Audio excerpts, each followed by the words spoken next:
Tengahin bang, tengahin bang. Lagi itu, lihat logonya aja logonya. Di logo. Ini kalau gini udah dikte sama dia. Kurang tengah. Selamat pagi teman-teman semua. Pagi Pak. Makanya udah jelas semua ya, nggak ada pertanyaan ya. Belum Pak. Tapi yang pertama saya ingin mengucapkan apresiasi kepada DPR sehingga pembahasan APBN dan anti APBN 2026 berjalan dengan lancar dan mulus, dan di dalamnya ada semua mungkin nggak maksimal tapi optimal yang bisa menjaga pertumbuhan ekonomi dan menjaga stabilitas di seluruh masyarakat kita. Ada pertanyaan?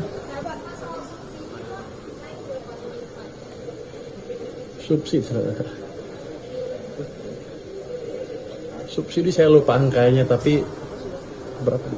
Naik nggak dibanding tahun lalu, tapi yang jelas masih ada, masih cukup banyak dan cukup besar.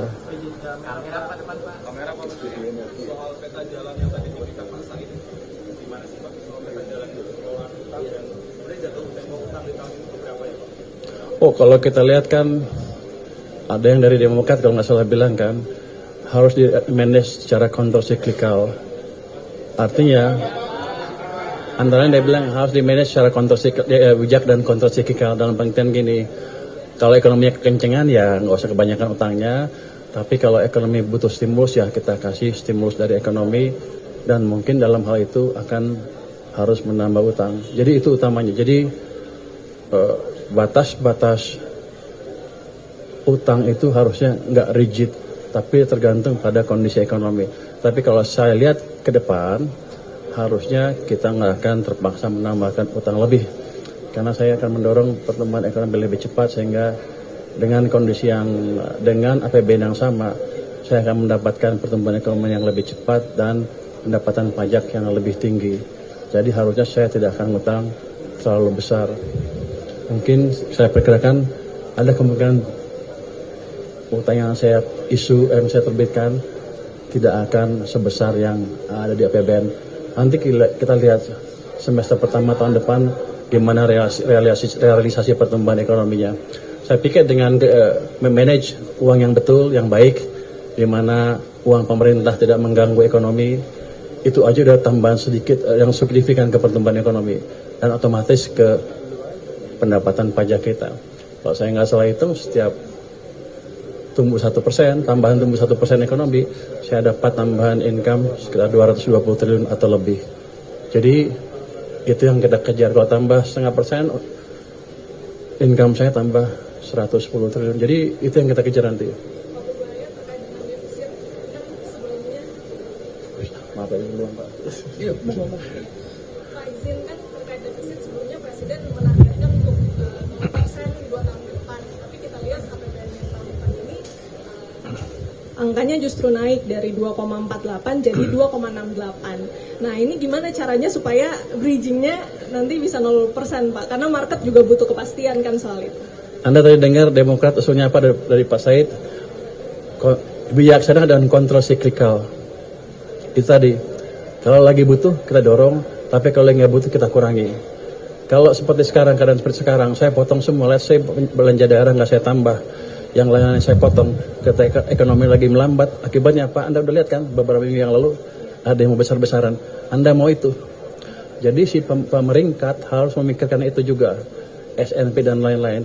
Kita butuh stabilitas makroekonomi dan sosial politik untuk membiayai pertumbuhan yang lebih cepat,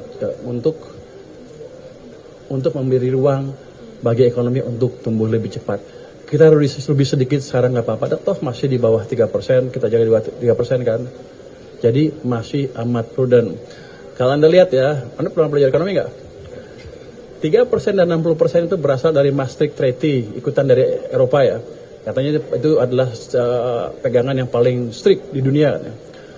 Rasio utang ke PDB nggak boleh dari 60%, rasio defisit ke PDB setiap tahun nggak boleh di atas 3%. Kita masih memegang itu dengan baik sekali, walaupun keadaan seperti sekarang ya, dengan masukan Pak Said dan Pak Yadi juga seperti itu. Kalau Anda bandingkan dengan Eropa gimana? Jerman aja udah hampir 100% ke PDB, Amerika 120% lebih, Jepang 250% katanya. Kita amat prudent. Jadi kalau nanti ada rating agensi yang mempertanyakan itu, suruh bandingkan negara-negara yang lain yang maju yang jadi acuan dia. Habis itu suruh bawa cermin. Tapi target 0%-nya Pak. Ya, gimana? Tapi kalau target 0% yang diarahkan Presiden itu cara bridging supaya Kita lihat keadaan, kalau mungkin ya mungkin. Saya sedang mencoba mengefisienkan, mengefektifkan pajak dan lain-lain dalam 1 tahun ke depan. Penggelapan segala macam akan kita coba hilangkan dengan secara signifikan. Nanti kita lihat berapa langkah. Kalau udah efisien benar, berapa sih pendapatan pajak kita? Kamu bayar pajak nggak? Bayar, oh, bagus. Jadi gitu. Jadi rencana itu kan rencana. Kalau nggak bisa dijalankan 1 tahun ya nggak apa-apa. Kita geser pelan-pelan. Tapi kita jelas arah kita menuju ke sana. Tapi kalau meleset dikit ya nggak apa-apa. Kenapa? Lihat tuh negara-negara dunia lain semuanya lagi susah kan? Memang kita mau beda sendiri terus hancur. Anda maunya apa? Kalau Anda pilih apa? Nah gitu kan? Jadi harus dukung ya. Just kidding. Silakan Pak, mau ngapain Pak? Boleh ngomong gitu. Pak Purbaya, Stefano dari Reuters Pak. Oh Anda di mana-mana ya? Kerja Pak. Pak, Di istana, di Forcam di sini. Dari Reuters. Bapak Ya? di mana-mana juga kan? Saya juga di mana-mana juga. Oh gitu ya. Pak, ada 2 pertanyaan Pak. Pertama, Bapak bilang kan ada peningkatan di TKD ya Pak untuk menjaga stabilitas, tapi itu kan tetap lebih rendah dari 2025. Ada upaya lain nggak Pak untuk tetap mereka merasakan hal yang sama seperti sebelum-sebelumnya supaya stabilitas tetap terjaga? Itu yang pertama Pak. Yang kedua Satu aja, Pak, yang terakhir Pak. Satu aja. Nanti gue lupa. Ya udah, satu dulu Pak. Ini ada hal yang mungkin belum disadari oleh teman-teman semua. TKD turun, tapi belanja ke daerahnya nggak turun, naik. Jadi dialihkan ke program pemerintah pusat yang dibelanjakan di daerah. Tugas perbantuan, ya. Tugas perbantuan namanya. Itu totalnya mencapai 1.300 triliun dibanding tahun lalu berapa? 1.300 tahun lalu berapa? Nah, tahun lalu 900, sekarang 1.367. Jadi naiknya 400 triliun sebetulnya secara total di daerah nggak kurang. Cuman kan tetap aja ketika Pemda atau desa kabupaten dan daerah susah menjalankan program, ya mereka agak terganggu seperti kemarin. Tapi secara manfaat tidak kita kurangin. Yang saya lakukan ke depan adalah memastikan yang 1.367 tadi betul-betul dibelanjakan tepat waktu. Jadi kita tidak melupakan ekonomi daerah. Pak Said memastikan saya memperhatikan itu. Jadi bos saya amal saya terus, jadi aman lah. Siapa ya? Pak, yang kedua itu Pak mengenai Berbagi dulu deh sama kawan-kawan. Yang lain ya? Yuk. Dari saya apa sih ya? Kemarin kan raker sudah kemarin. Iya.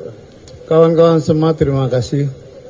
Hari ini APBN kita untuk tahun 2026 sudah selesai disetujui dalam sidang Dewan Paripurna. Yang paling penting sesungguhnya apa?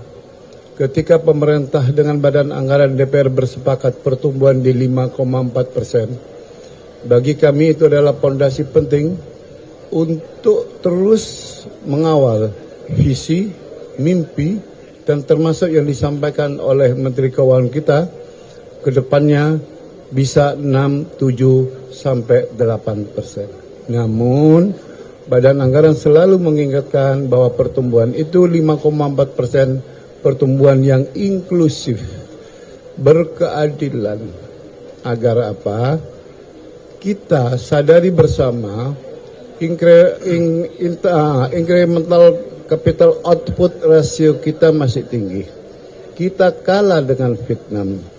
Kita masih berkutat di 6,2. Oleh karenanya dalam Astacita itu baik pendidikan, kesehatan, swasembada pangan, makan bergizi gratis, kalau itu serentak dilakukan dan jalurnya benar tata kelolanya, itu bagian dari game changer agar peningkatan SDM kita akan luar biasa. Satu. Yang kedua, dengan pertumbuhan 5,4%, sungguh-sungguh kami mengharapkan, karena yang dibutuhkan oleh masyarakat sekarang adalah kebebasan yang bertanggung jawab dari sisi aspek pendidikan.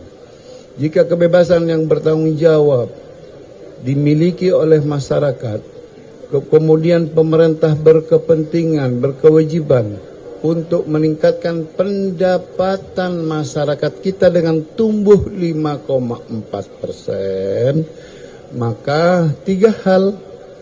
Pemerintah harus meningkatkan kapasitas rakyatnya lewat pendidikan, kesehatan, sehingga rakyat bisa melakukan sesuatu, kata Amartya Sen, kemudian menjadi sesuatu, melakukan sesuatu, dan mendapatkan kehormatan. Inilah nilai tertinggi yang akan didapat oleh masyarakat dalam konteks kita berbangsa dan bernegara yang dibungkus oleh APBN kita untuk tahun 2026. Hasanah kata, wabillahi taufiq wal hidayah. Wassalamualaikum warahmatullahi wabarakatuh.